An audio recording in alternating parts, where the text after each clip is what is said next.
theme song for the Gear Podcast. Nah. G'day, Uncle Leon. What's going on, matey? Cheers, my... Sipping this delicious iced coffee I just made while I was making you wait. How are you, mate? Mate, I'm just sipping on my delicious warm coffee. It's, now, would you say that the quality of coffee in Perth is, to your high standards, quite impressive? I think if you took a poll of everybody that has taste and you said, here's some coffee from beautiful Perth, Western Australia, and here's some coffee from other places on the East Coast or whatever that might mean, they'd probably just do one of the... the spit take. I thought about doing it, but I don't want to get my computer monitor all covered in coffee. But yeah, they probably do a bit of a spit take. Oh, what is this swill? What is this sewage waste? It'd be almost like supporting the St Kilda Saints all your life. The disappointment you would feel. But this particular coffee that I'm drinking from sunny Perth, Western Australia, it just fills me with joy, Troy. I feel so bad because... So, Leon, just for some context, you and I were both listening to our good friend Jason Headfirst's live stream this morning. And it was good. It was great. It was a very, very good one. Great live he's stream, been killing it with those. Some spicy discussion about Melbourne coffee versus Perth coffee. Goodness me. Jason, we love you so much. We really do. But it's just, you got to come over to Perth and try real coffee, mate. That's the problem. We could have a fat weekend with Jace here, hey? Just him the whole time being like, no, you guys are actually just wrong and this sucks. That might happen that way. That's it. We'll go over to Melbourne. Mate. We'll go to Melbourne. We'll take him some coffee beans. How does that sound? That would be awesome, actually. Mate, boys trip. Just hand-delivered. But Uncle Leon, mate, it's been a week since I spoke to you last. How you been? You been all right?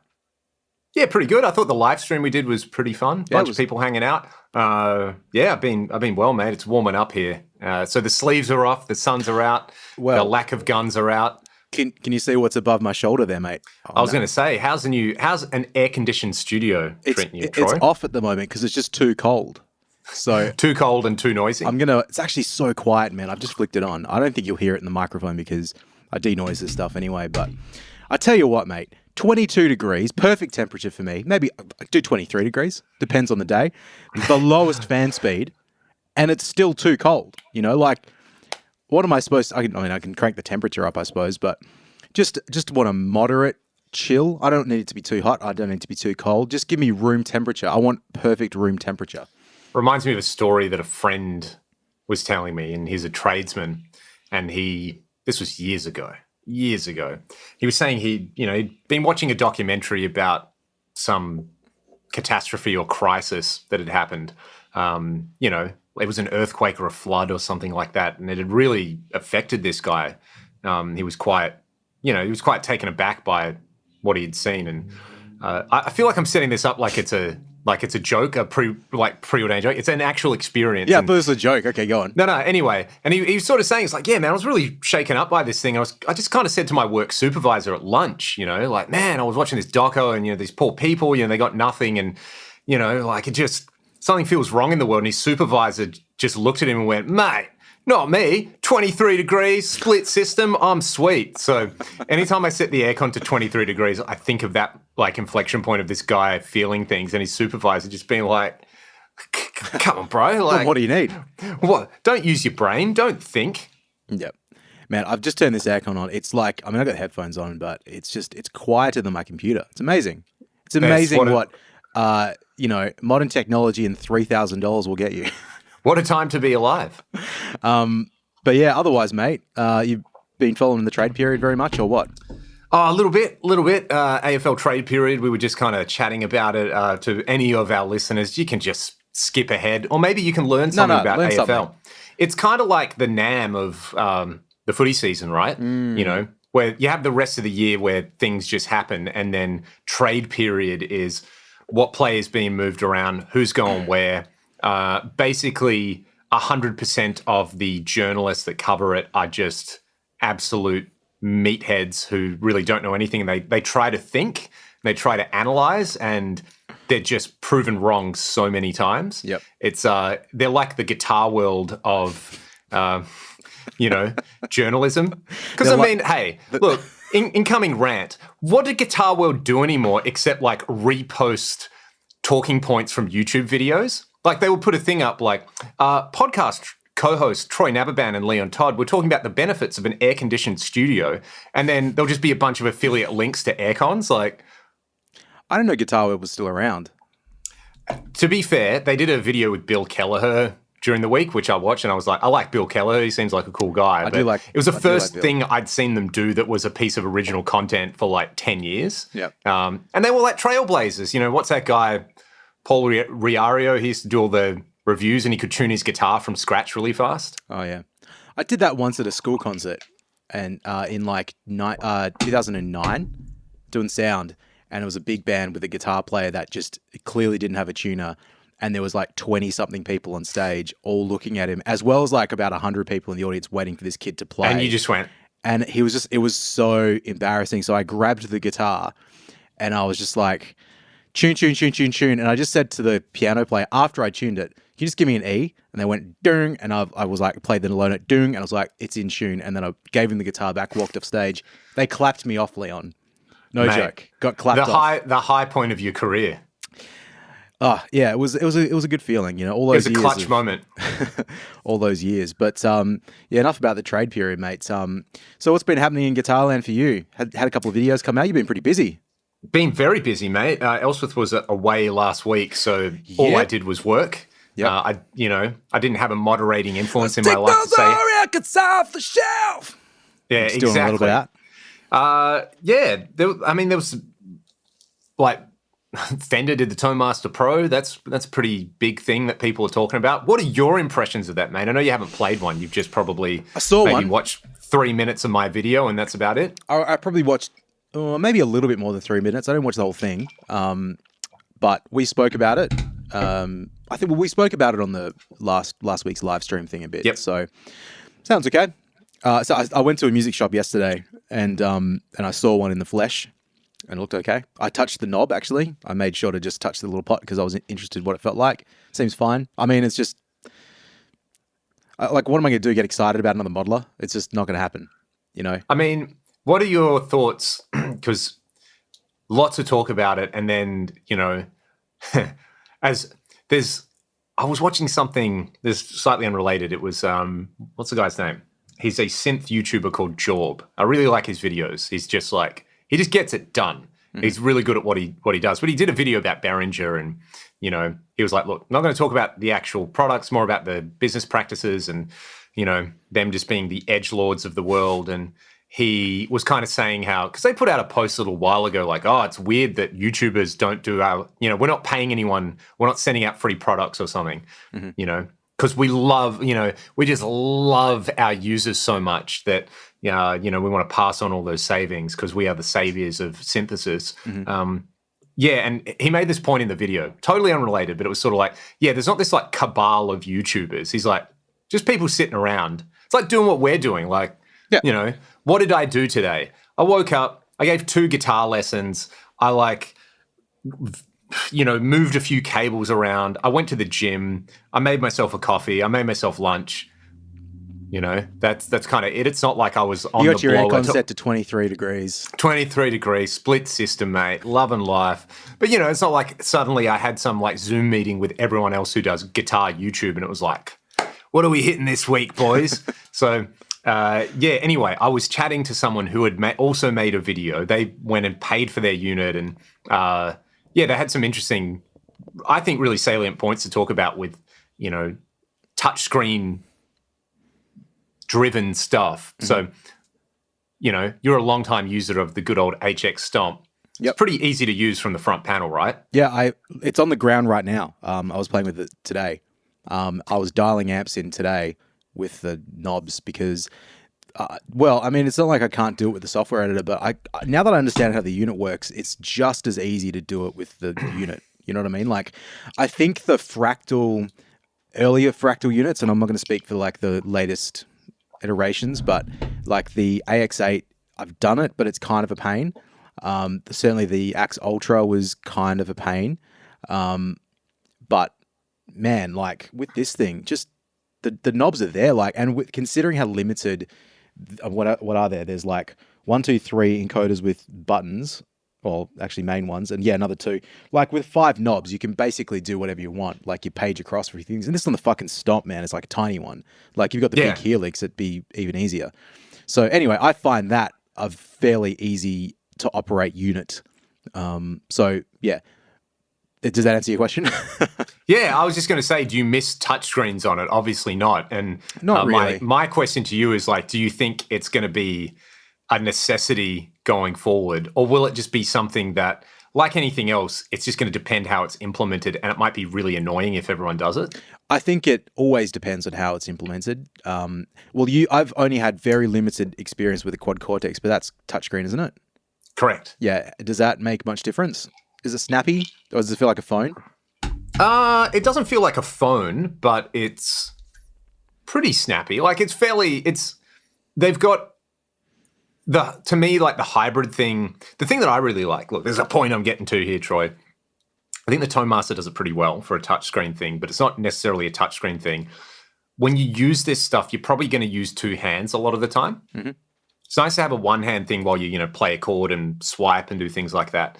But say like on the Helix, you can touch the foot switch with the given effect, and it brings the things up, and then you like touch, twist, touch. You've got this like flow with both of your hands. Yeah. And I like on that Tone Master where it's like the foot switch encoders, when you like press something, all the parameters get mapped to them immediately. Or you can be in the amp and cab, tweaking the cab with the touchscreen, and you've got the amp controls available. So that's clever. That's kind of a clever thing about it. Yeah, that's something with the Helix that is annoying when, to be able to do those 2 things at once.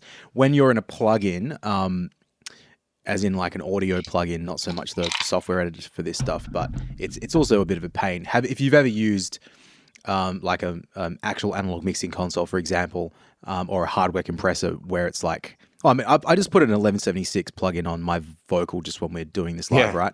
And if I was doing that with a hardware one, which I've had significant experience with, just to be able to dial the input and output controls at the same time to balance is like incredibly, not essential, but it's incredibly useful.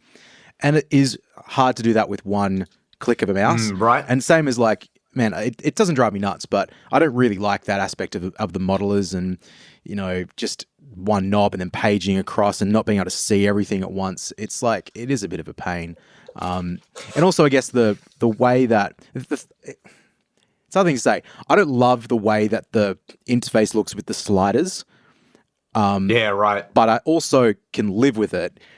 It's because, we've spoken before about like the fractal stuff and where you put the knob on the unit, or like on that one, it's kind of where the knob's going to be on the like actual amp, for example. Correct. Yep.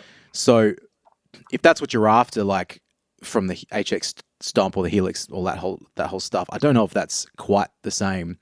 I don't think it is exactly like, you set it to 12 o'clock on the amp. It's going to be like 5 on the HX Stomp. So I don't know. There's like a little bit of trying to mentally adjust to how you dial the sounds in.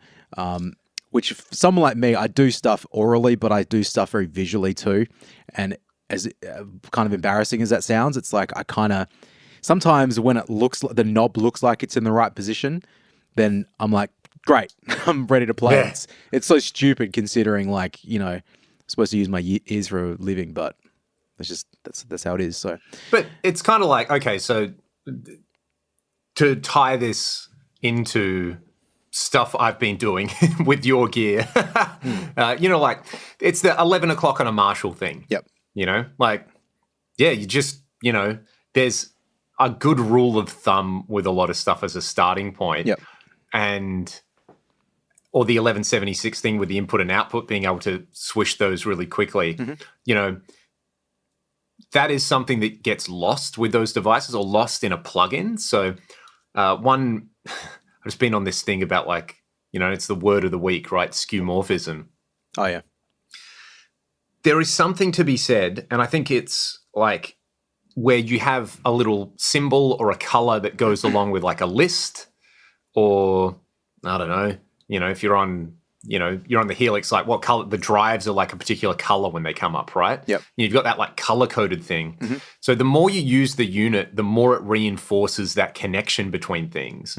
So you have visual cues, but you're not entirely reliant on those visual cues. It's sort of like they reinforce what you're hearing, and it kind of goes, you build up this association that's really important. Yep. And on stuff where it's just like monochrome and you're paging across, you're not going to have that. But at the same time, something doesn't have to look like an 1176 to have the same workflow on it, Right. Okay. Like say the UA plugins, like they try to look like the hardware, but there's other, actually, I don't know. Are there things that sound like 1176s that don't look like them as a plugin? That feels like such a cliche or such a thing that you just... The 1176, off the top of my head, like the soft tube one looks nothing like it. But it's, I think it's the soft tube one, but when it came out, it was the bet. There was a period where everyone released an 1176 and it was always like the newest, bestest one. Yeah. But that one looked a bit weird and looked a little bit different. This is probably about 12 years ago or so. By the way, you could build it where you have the things and you just have one knob that does both things, right? And sure, it doesn't look like the real thing, but you could get that experience out of it. That's where like good design comes in. Yeah, and so like tying to that, and he does listen. I've mentioned him a few times, but Jay, my student, shout out to you. Where were you in class on Monday, by the way? No big deal. You would have loved it. We talked about mastering. We've had this discussion before because Jay's designing a plugin at the moment. And, nice. Don't ask me to describe it because it's very complicated. But well, when he releases it, we'll get him on the show and he can do it. Yeah, exactly. We've had discussions because he's got some FabFilter plugins, which are awesome. FabFilter, for those of you in the audio community or that do anything with audio, know that FabFilter plugins are just excellent EQs, compressors, etc., etc. And they give you so many options and so many features, but it's not overwhelming to use. It's just very, very well laid out. So, in talking with Jay, he just hates something that looks like that has a knob on it, basically, because it's not.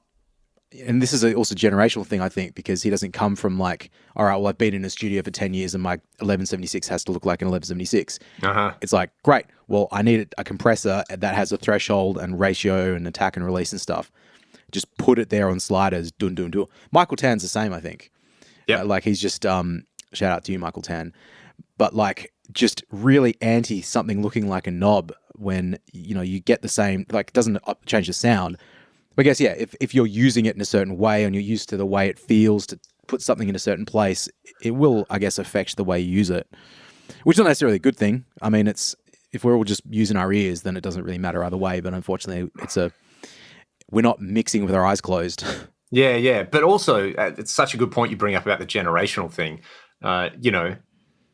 There's lots of people making music where they don't have... Their foundational experiences aren't on hardware; they're software. Yeah, the majority of them. It's not like, oh, sick. Guitar players are a little bit different, I think, because it's still like if you go out and play, most people still start with an amp of some sort. But I feel like now with some of my younger students, like I've got someone coming for a lesson this afternoon. I haven't seen him for a few months, and he sent me a message out of the blue. It's the best thing, man. He was like, it was just, "Hey, Leon, bro, how are you? Been practicing my alternate picking heaps," and it was like he just put so he didn't send it as an audio clip. It was from his camera, but it was just laying down on the thing, and it was just him shredding like Michelangelo Bardio, just like it was so fast and clean. I just wrote back and I was like, "Good on you. How many John Mayer songs have you learned?" And he was like, "Oh, bro, not even. I'm playing Alicia Keys." So I was like, right. Well, at least you're shredding, so it'll be fun to see him. But really good example where I started teaching him when he was maybe 10, and he could play guitar. And he's kind of playing fingerstyle stuff, and then he took a break for a few years. Then he kind of got back into it. Then he took another break. Then he really got into it, like he kind of got into metal. And for him, it's like he just got a Neural DSP plugin and a Scarlett. That's what he's doing with his life. Like that's how he practices, That was cheaper than going and buying like a combo amp that's probably going to sound like crud. And he doesn't, the presets in that are amazing. Yeah. And you just play guitar. It's kind of like, You sort of don't need to go through this madness. He's got a different madness, which is just actual guitars and how they play, and we've all got a thing, man. Like as soon as you decide to become like to step into this stupid guitar world that we live in, like maybe you're a pickup person, maybe you're a pedal person, maybe you're an amp person, like guitar, or maybe it's whatever. weird techniques that you get into, or particular players you get obsessed with. It's inevitable. You find your thing. So shout out to Dennis. You're probably not listening to this, but I'm going to tell you to listen to it. Yeah. What's your thing? What is my thing? I think you and I both cover a bit of ground, to be honest. Yeah. What's the obsession that I get? I feel like I'm more into amps than I am anything else. I'm like, so like listening today, shout out again, Jason. Like we both listened to Jason's live stream with Lyle from Psionic Audio, and it was awesome. Like really, really cool video worth checking out. But I don't mod amps, and I sort of only have very basic understanding about how they work, but I still am happy to listen to a 3-hour interview of two guys just nerding out. And I just find that fascinating. I don't know what it is, but I guess that sort of speaks to my obsession. Whereas I've sat through the JHS talking about the Rat and all the variations of that, and it was like moderately interesting, but I'm not going to watch his show every week. It's just not for me. I don't really care about pedals.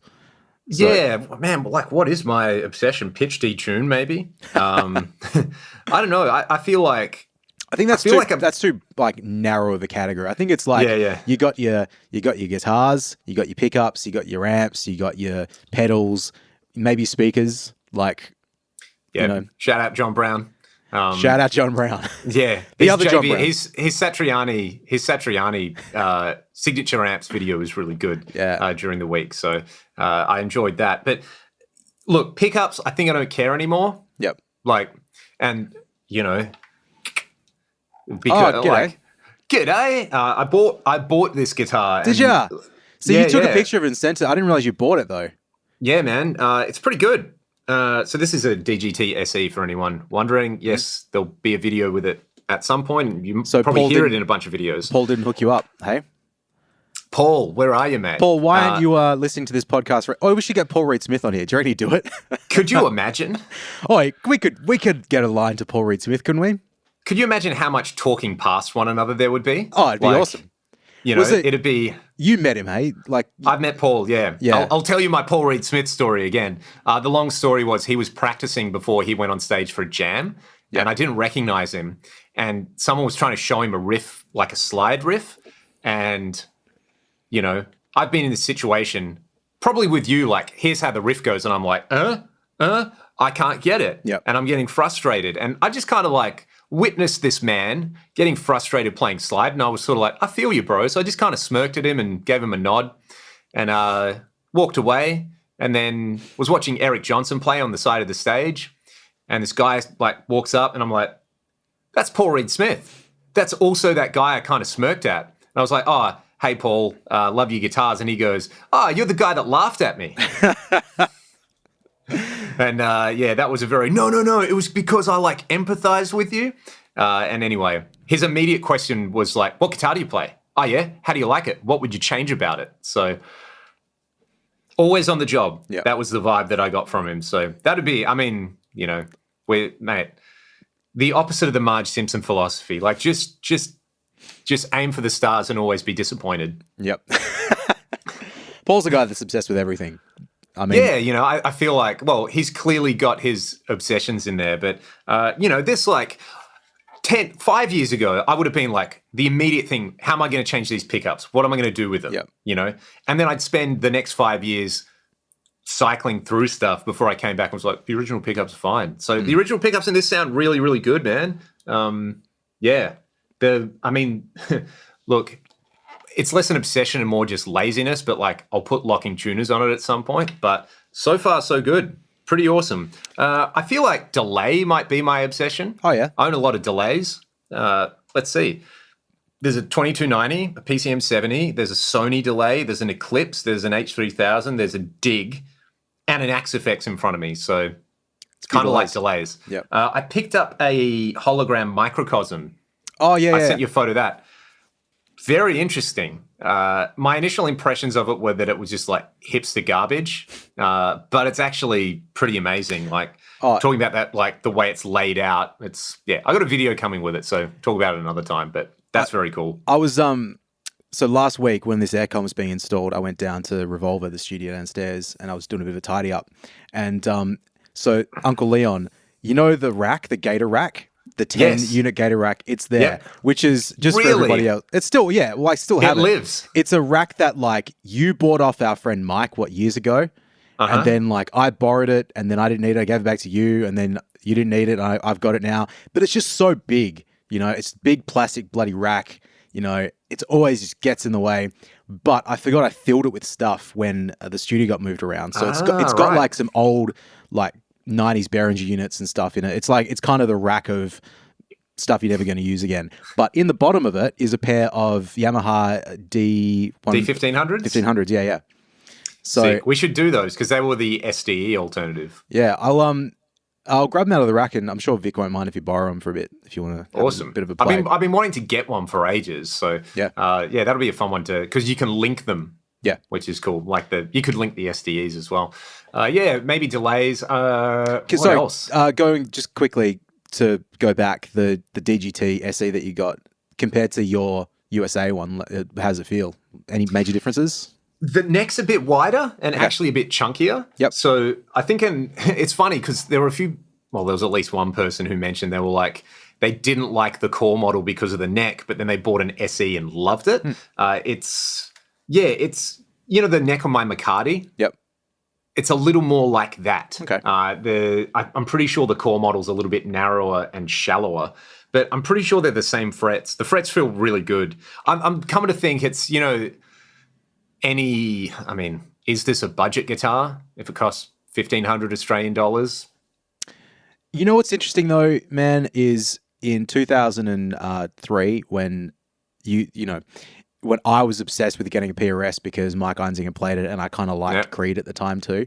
This is pre-Alter Bridge, At the time, come on, let's face it. And I wanted to get a single cut looking guitar, as in like I wanted a Les Paul. And lo and behold, there's a Paul Reed Smith Mark Tremonti model, SE or whatever it was called at the time. But that was $1,700. So, it's... Oh, really? Yeah, man. It was they just got really cheap for a while, maybe 10 years ago. And now they're like... Because, my 245 SE, like I paid $360 for that. So, That's mental. It's crazy. We've tried your 245 next to my core 245 and it's like... You know what? Neck-wise... Not that different. I reckon the neck you're describing on the DGT is exactly the same as the neck on this guitar. Like, it is chunkier. I like that too. I like a nice thick neck. It's... Honestly, if you've played, like I said, my SC and your SC, and it's sort of like, hey, they're... within spitting distance of one another. It's pretty... It's there. The big difference is I'm pretty sure the core DGT has nitro, and this obviously doesn't. So, nitro has a feel about it. Yeah. I do like nitro. Yeah, it simultaneously feels like harder and softer. It's I don't know, it wears a bit more, I guess. Well, the other ones do. So I was gonna bloody talk But to you considering a core DGT is $8,000 in Australia at the moment, brand new, it's so a pretty incredible. They've got well within that kind of spec. So pretty stoked, pretty impressed. And I haven't blocked the trem yet, so I can do, I can flutter it. Nice. And absolutely drive everybody crazy. Yep. Like I used to on that Jeff Beck Strat. You going to gig that tomorrow? Maybe not tomorrow. We've got a show the following weekend at Badlands, so I'll probably gig it then. I'll see how much time I can get out of the factory strings. Well, mate, you want to go on a little detour for a moment? Yeah, always. I went and saw a good friend of the channel, Tim, at MT Guitars or at Williams Guitars yesterday. Right. Just because my telly, the low string's been fretting out a little bit I've noticed it over the last month or so. It's gotten worse and worse. And the gig I did last week, it was really difficult to play the guitar, like to use the bass octave in particular. So took it to Tim, put it up on the plec, had a little scan, and truss rod was fine, but the saddle had just like lowered itself down. Yeah, it was weird, just on that side. So jacked it back up and it's basically good to go. But there's just a little bit of a funny like buzz in the buzz somewhere, and couldn't really work out what it was. So we're going to try some stuff to get rid of it. But so I've been on these NYXL strings for a couple of years, maybe 2-3 years. Okay, right. I was using Elixirs on everything until I found these NYXLs, and I just tried them as something different. I went, oh, these are kind of cool, and I've stuck with them. Whether or not they're better or worse, I have no idea. But what I tried on this, so it's on my Jason Isbell telly. Can you see it in the back there? Maybe you can't. Anyway, because I haven't changed strings on it in a little while, but Tim and I were talking, and he says, like, I've had this weird problem with a few guitars where I've had some weird sounds, and funnily enough, it went away when I changed strings, like brand of strings. And so I was like, okay, well, that's kind of interesting. So I said, I've been on NYXLs. The strings on that guitar haven't really been changed very much since I've had it back. If I've changed it once in the last 10 months, I would be surprised. But I think I maybe did it once. But I just don't break strings. The NYXLs last forever. So, it's all happy days. Anyway, so I thought, I'm going to go to the guitar shop. I'm going to buy myself some new strings for this guitar. And I got some Ernie balls, of which I've not used Ernie balls for a really long time. I don't really give a shit about strings, to be honest. Like up until this time yesterday, could care less about strings. Never thinking about it. And here we go. So anyway, I bought I think it's this one, Burley, the red ones, 11 to 52s, and I was having a chat to the guy in the shop, and I actually got a 20. So this is the 18 from the pack for the G string, and I put a 20 on there. Because he said he fucking thought it was the worst idea. Like 22 I put on there. He's like, man, 22s, 24s on the G string, even detuned, sounds shit. It doesn't feel like a guitar, I was like, I have to try this. So put the 20 on there. Anyway, the G's where I'm having a few issues. So my thinking was too, if I get a slightly thicker G string, then maybe if there's a problem with the nut or something, maybe it'll sort of stop the buzzing. Didn't really make a difference, whatever. Anyway, put these bloody strings on the guitar, mate. And I've complained to you about how I've had all these funny high frequency ringings at like 3 kilohertz in these modelers. Suddenly, some of these issues just magically disappeared. So it was the fucking strings. I don't know. It might have been because I literally like played it and I was like, man, firstly, acoustically, the guitar feels darker, less bright, or however you want to describe it, which is like neither here nor there for me. Don't really give a shit. But, I'm plugged into this HX Stomp here on the ground, and I think I've said to you on this and then like privately on my wireless unit, it's got a capacitance switch on it, so you get a cable emulation thing. And when it was on the no cable emulation, it sounded really bright, and nasty, and when I make it feel like it's a long cable, it sort of eases the top end off a little bit. Well, now with these bloody strings on there, mate, just flat out, no cable, and it feels fine. It's like it's certainly a little sparklier, but it's actually usable. It doesn't feel clangy, and that was the thing. It was like spiky, clangy. So man, I don't know what's going on. I don't know if I've imagined this. I don't know if perhaps like in the last, like let's just say 6 to 9 months, my hearing's got so bad that maybe my frequency response to my ears has changed. I don't know what's happening, but the problem seems to have just gone away just using these Ernie Ball strings. So, mate, what does that mean? Does that mean... That means Ernie Ball, come and sponsor the Gear Podcast. Well, I found a set of strings here. Here they are, yeah. Look, I don't know what's on here, but one thing that I noticed as well going between this and the Core was like, I need to put the same set of strings on before I do any comparisons. Yeah. Because the D and the G feel really, really different. Right. The thing I like about those 10 to 52 Elixirs is... I think because they're coated, it adds like a marginal amount of extra thickness on there. Yeah. I don't know. I just like it. But playing around with, what did I put on? I had some DR 7-string sets that I put on my 7-string and really didn't like them. And as soon as I went back to Elixirs, I was like, yeah, this guitar needs Elixirs on it. Like, right. And it's weird because it's an Ernie Ball 7-string, right? But it felt way better and it sounded better. But then I put DR Pure Blues on my Strat. Oh, okay. And they're a lot mellower and it takes a lot of that, like, zing out of the strap. And it kind of feels, under your fingers, they do feel different. It feels a little bit more like you're playing an old guitar. Yeah. I mean, like, maybe that's just the thing with the Tele. Maybe these are the NYXLs, 10 to 52. Oh, sorry, 10 to 49. Oh, fucking hell. 11 to 49. Maybe they're just a little too bright. I looked them up because their description is that they're bright and crisp or bright and articulate or something like that. So maybe it's just too much for that guitar. I haven't... It's mostly on this Tele that I've been hyper aware of it. Maybe on my... Oh, well, actually, I've noticed it on another guitar, but it was one I built, and I wonder if it's because I put the 500K pot in like a guitar that needs a 250. It might have just been... All these moving parts interacting with one another. It's really interesting, man. It's like there is a couple of little different things that I think I've just had some bright... Just starting at the top of the signal chain, brightness. Right. So, yeah. No, but it's interesting. Sorry. Yeah, go. I was just going to say with the DRs, the other thing is that same, I think they're the drop-down tuning DRs. Didn't like them on the 7-string, left the 7-string off, put them on my blue PRS because they're 11 to 54s. That sounds awesome with them. Right. So, yeah, there's this kind of like weird, going slightly thicker on that guitar. It's got, it's quite a bright sounding guitar, I think. Yep. Maybe it makes it sound a little bit darker, brings it back in.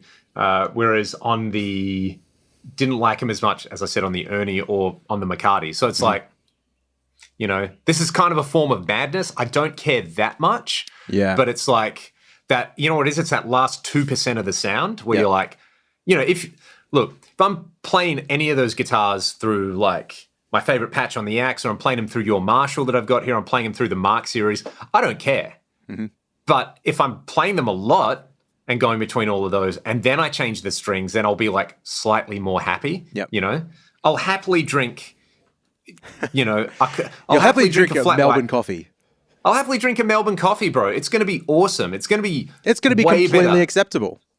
Yeah, it's going to be way better than anything else in the world, except for the Perth coffee. Well, and when I drink that, I achieve final form. I become perfect cell, and I'm just like stoked. So there is a little bit of that, like, it's not perfection that we're talking about, but it's just that like slight amount of preference. Or sometimes, the other thing as well is like, that's why you got to have mates who play guitar. If you got mates who play guitar, go and play their guitars, because sometimes you learn stuff about it. Yep. For example, anytime I play that Tele that you're talking about, I'm like, yeah, that's a good Tele. That's kind of how they should feel and sound. There's this like, I don't know, like, it's kind of like if you just get a steak and you throw it on charcoal, and you just put a bit of salt on it, you eat it and it's good. There's no fluff around it. Don't need no dry age on that. You don't need, I dry aged this in umami, and this happened. Another tangent. Anne Reardon taken on Guga. Have you seen that? Oh, no, really? Just something, I'll let you watch it. Oh. It is the difference between Aussies on YouTube and Americans on YouTube. Right. It is not taken on Guga. She just brings it up because of the video that came out, and like the comments are like, oi, to be fair to Guga, he knows what's up. So yeah, it's Australian mum versus like Floridian YouTuber. It's amazing. Yeah. Like it's worlds collide.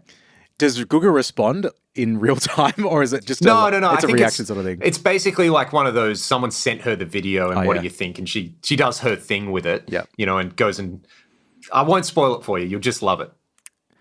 Well, good. How to cook that? That's her one, isn't it? I believe so, yeah. Yeah, those are good videos. And look, Anne Reardon's channel, sick. Everyone should check it out. Yep. Is she South Australian? She's not from WA, so she's definitely east of Western Australia. Yeah. But yeah, it's like she just debunks crap you see on the internet, and like it's not sensational or anything like that. And she just reminds me of all my mates' mums growing up, where it's just like, Leon, what are you obsessing about guitars? It's all a bit silly, mate. And I was like, yeah, but Anne Reardon. Yep. No, Guga said. I mean, there's Guga stuff that I don't know. I'm a little bit over Guga, to be honest. I'm a little bit over barbecue YouTube. Unless I'm cooking something and that's a different story. And then I'll all fire it up again. Well, like I'll watch a Chud's barbecue for a bit and get slightly involved. Once in a while, I'll be like, oh, what's Mad Scientist barbecue cooking this week? I'll just check it out. But you know what it is, Troy? You know what I'm looking for in that space of cooking YouTube? Think about the stuff. Okay, so it's not Guitar World, but there are the people on YouTube who shall remain nameless, who just like, everyone's like, oh yeah, that's the person who knows the most about music, or that's the person who knows the most about guitar. And John Frusciante and John Mayer are the best guitar players ever because he said so, you know? And like, to me, not wanting to yuck anyone's yum, I don't like the Chili Peppers that much. So whenever anyone's like, oh, Leon, you demoed a CE1 and you didn't do the John Frusciante thing, I'm like, I don't care. Go watch Dave Simpson. He does it way better anyway, and he actually likes that music, so he's the expert on it, not me. If you want to know about No More Tears, you should probably also not listen to me and go and listen to Michael Nielsen, because he knows what's up. So this is really the thing, what I'm man. looking for on YouTube is not me. Like, yeah, we grew up in an age. You were the exact age when, like, what was the Chili Peppers album with Can't Stop? Because that came out. That came out. Californication is the one I remember being advertised on the TV. I think it was the one after. Anyway, it doesn't matter. But that album came out, and we should have been obsessed with that album, and we should have been obsessed with the Foo Fighters, but instead we found Dokken, and and that was you know what Chili Peppers is? It's that guy in the crowd wearing a bucket hat just pointing at the floor, and you're like, yeah. We're human beings. We have a lot in common, but the differences do matter sometimes. Man. It's kind of like I just was never into them. Literally the only reason I came to say, oh, they're actually good, you know, like I have an appreciation for them, even though I'm probably not going to listen to them in my spare time, is Cam going, man, Blood Sugar Sex Magik has one of the best drum sounds. You know, it's just like Chad Smith's drum sound. That's what Cam loves. And I was like, oh, I suddenly understand some stuff, and like Chad Smith and Flea are sick. Like, they're incredible. You know, John Frusciante's good too. Look, it's all good. It's fine. It's just not for us, mate. Like that's it's Blood Sugar Sex Magik was slightly before us, and I know there's a lot of people who would agree that that's like the album, and I get it. I absolutely get it.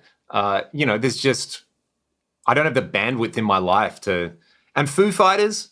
Also amazing what they do. I love some of the sounds, you know, like some of the guitar sounds in particular and the drum sounds. Like it's immaculately produced stuff. As a reference, it's really, really good. But, you know, there's a type of person who you chat to, and they're the sort of person who definitely isn't listening to this podcast. But everyone listening to this podcast has that mate. There's a couple. Who their two favorite bands are the Chili Peppers and Foo Fighters. And you go, sure. Like, you know, spaghetti bolognese is awesome. And if it's your favorite food, more power to you. Look, I'll just double down when it's the same thing of like, I love 80s metal. I love Guns N' Roses and Def Leppard. And it's just, that's it. It's like, look, we could probably be friends when you start listening to Winger and Stryper. Yep. You know, like just go and have those experiences and enjoy those, also, and then circle back around. Bad. It's just, you know, like, but that's my like Troy, you know what it is? And I need to cut this in. It's that scene in Some Kind of Monster when Lars Ulrich is saying it's stock. It's like, you know, that thing, that gatekeeping, oh, you like this thing. Well, name 5 of their best, you know, like. You like Harley Davidson, what's his best album? Yeah. I try and be pretty open-minded and not be like that with some things. I think like 80s metal is that one for me that I'll probably never stop and get over. But but then there's like, it's funny. It's like when we went and stayed with Uncle Mike in Oklahoma and he had that like, you know, entire room of CDs. Wow, and I was like, man, I don't know. Like, I thought I had a reasonable CD collection and just general knowledge of music from that period and stuff I liked. And I was like, man, okay, this is different. This is next level. I too am just scratching the surface. So yeah, honestly, the true madness that I think I have is that, you know, it's sort of like we all like the stuff we like. And sometimes you like it too much to forget that that there are people on the planet where like the Chili Peppers and Nirvana means as much to them as like Arion and Dokkens Under Lock and Key, you know? Oh, you know what? I listened to that Arion album too, the remix one. Oh, yeah. How did you... It's okay. How do you like it? Didn't love it. Did not love it, I'll be honest. I liked the original. As I was listening to it, I thought, this is not better. Yeah. But I just hadn't listened to the album for a long time. The album's great, but... And I at first didn't realize it was the remastered version. I was just like, whoa. Yeah, talking about Arion, the Universal Migrator Part 1 and 2, right? And you know what I realized is so funny about Part 1? It's just a bunch of different Pink Floyd songs rewritten. Like, I was literally listening to it because I think I got that album. I hadn't been through a huge Floyd stage. Mm-hmm. And then that kind of, I was listening to that and I was like, oh, it's kind of Pink Floyd-y. Maybe I should go and listen to their entire back catalogue for 2 years. And yeah, there's just sections on there where I'm like, oh yeah, obviously this is the Welcome to the Machine bit and this is the Any Color You Like bit. It's like, but he does it in such a great way that, like, you know, it's like a synthesis of everything that's great about that old 70s prog stuff. Yep. Kind of without any of the crap, which is amazing. And then the second one's just a bit more balls out, like yeah. Metal, right? And man, Russell Allen, Halford, Bruce Dickinson on the same album. Yeah. That's incredible. Is Ripper Owens on there? I don't remember. Did you ever get that? What was it called? It was like the galactic spaceshipy one. It had a song. Star One. What's that? Star One. That's the one. Yeah. Yeah, that one was really fun. Yeah, Intergalactic Space Invaders, I think was a song. Just to like. Dude, that's right. Yeah, wow. that was Russell Allen and all those guys too. So I'll just say for like everyone else listening, because you know Leon and I have known each other since like 2006, end of 2006, because we did in fact play in a band together for a little while originally. But this is a point. I joined your band. Yeah, Leon joined my band and then I quit that band because I got a girlfriend, basically, long story short. But there was a point towards the end of that band, or like when I sort of stopped playing, when you introduced me to Arion and you introduced me to like Jon Landé and all these like this, I guess, melodic, what do you call it? Power rock sort of melodic metal. It was Inside Out Music and SPV Steamhammer, those two labels. Oh, that was about it. Frontiers. And Frontiers, yeah. Yeah. And it was just that entire thing, and that was an obsession for like 2 years for me. So again, when I should have been maybe learning Foo Fighters, or when everyone else was listening to Foo Fighters, I was listening to all this sort of stuff, just getting into like Russell Allen's projects outside of Symphony X. Yeah. So this explains some of my brain disease. And then it was a little while after that I got into Taylor Swift and Paramore. So it's been a journey. Yeah, and then it's a long way round sometimes to just realize you're an idiot. Yep. Why couldn't I just be a normal idiot at the start? You know, mate. It's the brain disease. It's the guitar brain disease. But you know, such is life. Yes. In the words of our hero and mentor, Benny Cousins, such is life. I mean, isn't it funny that at the time all this stuff was happening, it was just like the West Coast Eagles? Mate. You know, that was what was that was mainstream culture, was Chili Peppers, Ben Cousins taking heaps of drugs at the Red Sea, which is a nightclub that no longer exists in Perth anymore. Like, you know, those shootings with the McCanty brother, you know, just a wild time to be in Perth. And here we are listening to Jon Landé and Arion and being like, this is the best music. Yep. We were right. Yeah. That was a time, man. That was a nice time. You know, once in a while I go back and listen to those Alan Landé albums and you know, it's great. Like the first few songs and like the first few minutes are just and then you Another Battle is like it's pumps hard. It was funny because I was listening to what was I listening to that had Jon Landé? Yeah, you sent me that. Master Plan. Yeah. Like, he's the worst lyricist ever. It's terrible. But he's such a good singer that it doesn't matter. And then what did I listen to after that I was like, whoa, this is actually good. There's that solo song of his as well, talking about Johnny wants to be a rocker or something. Do you know that one? What's it? Oh, yeah. But still the best is End of Time. You know, where he's singing about in a flying car. Oh. In a flying car. Yeah, oh man, it's awesome. He just doesn't care, No. and he's smashing it. He's just one of the best singers on earth. And he's got that cover of the You're the Voice. Yeah, that's right. I was thinking about that the other day. We'll need to wrap up in like maybe 5 minutes or so because I got to go teach. But I think on the way there, I'm going to smash some Jorn Lundé. I can't say like SH at the moment sometimes. I don't know what's going on. Smash. It's the brain disease, Troy. Yeah, it's the... I'm actually going to find... that was a... Okay, so really quickly, I was like reduxing into my 2007 listening habits. Jorn Lundé, still think he's awesome. Mm-hmm. Hilarious at the kind of lyrical content where you're like, okay, yeah, you guys phoned this in. But I went and... Did you ever listen? It might have been... I can't remember if I ever tried to get you into this band, Camelot. You never tried. I know you were into it, but I never really... So they had an album called The Black Halo, and I remember at the time being like, there's some cool stuff on this. And I always remember the first time I played it to Cam, he was like, this sounds like Cirque du Soleil. And the guitar player, Thomas Youngblood, like, he loves Cirque du Soleil. Right.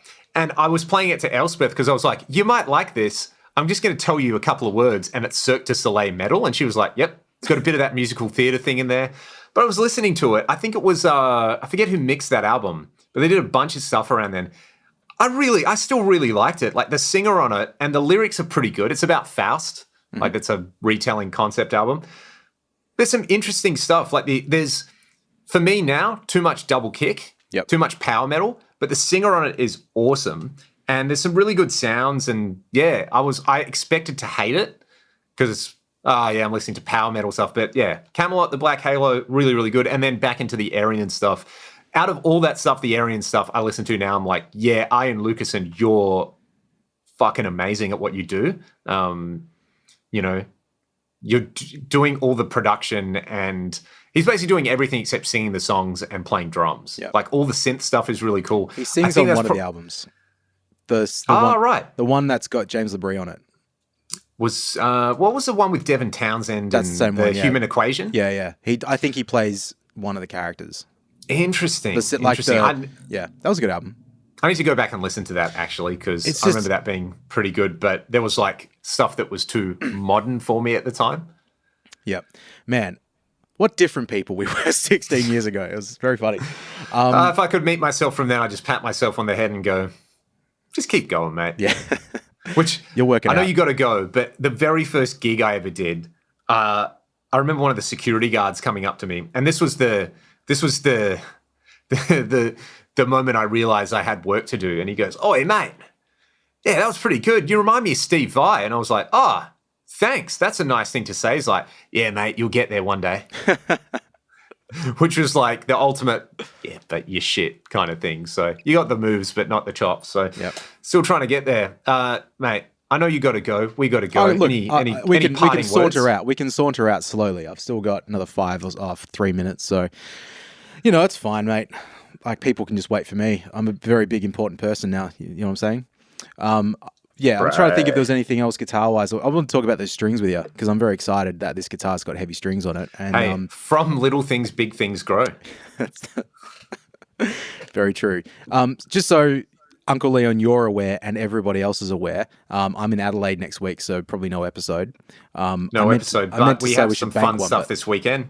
We have what, sorry? We got some fun stuff this weekend. Maybe I'll bring the camera down and...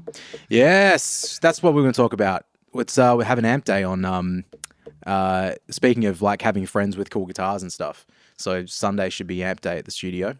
I think the next episode of the Gear Podcast might be a video episode where we're playing with a bunch of amps that people have. So stay tuned for that one. That's going to be super fun. What are you going to bring? You got to bring my Marshall. But got to bring your Marshall because I got to give it back to you. Mm-hmm. I don't know, mate. Tell me what you want me to bring because I feel like I don't want to double up on everything just being a modded Marshall. So I think it's there'll be a few people coming down. So maybe what's some stuff that is uncommon that you got there? What's on the list? Mark's. I don't think anyone's bringing a Mark series, so I should probably bring that. Yeah, bring a Mark. Kind of cool. Mark IV would be cool. Mark IV, Soldano is a Perth institution like the Witch's Cauldron, so we got to do that. No one will get that joke. I'm pretty sure that's not there anymore. Yeah, it's called Dilly Dally now. It's pretty good. Is it? Yeah. Like if you have a birthday dinner you want to do, pretty awesome place to do that. But it's not the Witches, mate. Amy and I took our mums there 15 years ago for dinner. It was so expensive. Well, at the time it was so expensive. And I paid for it like a big dog. Like big dog done. Yep. All right, Don Dokken, I think we should finish this episode up. Thanks to everybody for listening, and we'll see you all next time. Take it easy. Bye.